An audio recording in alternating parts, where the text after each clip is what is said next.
Alright everyone, today we want to give you an example how to make use out of the basic jus, which we showed you in the last episode.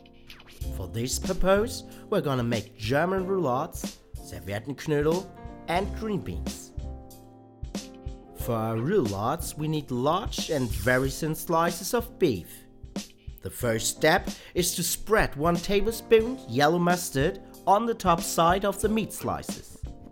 Then we put 2 slices of bacon on the thin layer of yellow mustard and spice the roulades with a pinch of salt and pepper. We also need some white onions, which we sprinkle over our bacon.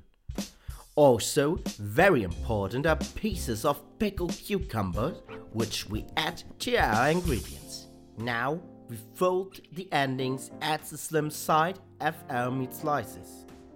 In the next step, we start rolling our meat slices and wrap all the other ingredients inside it. When your piece of meat looks like this, we need some kitchen string to fixate everything. First, you wrap your kitchen string around your roulade at one point and make a knot. Now, you wrap the kitchen string around your piece of meat exactly as we show you. First around your head, then around the piece of meat.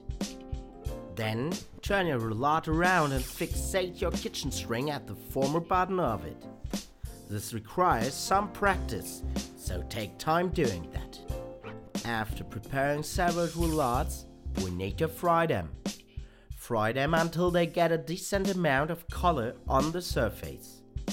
For the next step, we need 2 liters of thin basic jus, which we showed you in the last episode. We remove the roulades from our pan and use some of the jus to dissolve the roasting substances from the pan ground. Add this to the rest of your jus and put your roulades in the pot with the jus. This has to stew now for at least 1 hour. If your jus gets too thick, you can add some water. You can also turn around your roulades sometimes if they are not fully covered.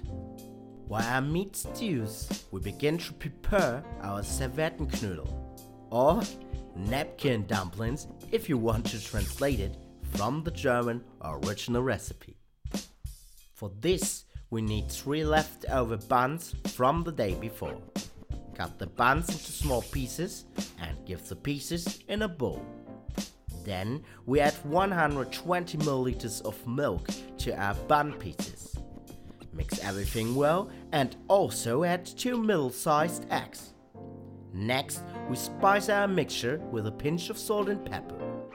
The last ingredient which we need for our Serviettenknoedel is parsley, which we chop very fine first. After adding all these ingredients, mix everything well. This mixture should rest now for at least half an hour. To cook our Serviettenknoedel, we need either heat-tolerant kitchen foil or a clean cloth napkin. Spread your mixture on the foil or cloth napkin, as we show you, and wrap it until it looks like a big sausage. This roll we give now in a huge pot with hot water and simmer it carefully for half an hour. Don't boil it too hot. We also need some green vegetables for our dish. Therefore, we clean some green beans and give them in a pot of salt boiling water. We also add some summer savory to our beans because this herb is a perfect addition to green beans. Your beans should be ready after cooking them for around 5 minutes. Now you can use a knife or a kitchen string to cut your Serviettenknoedel into these beautiful coins. Your dish should be ready now and you can give everything on a plate and serve it to your guests. And now, as always, thanks for watching. Have fun cooking this dish at home and don't forget to subscribe if you are new on our channel. Also, thank you for all your support. Have a nice day. Over and out.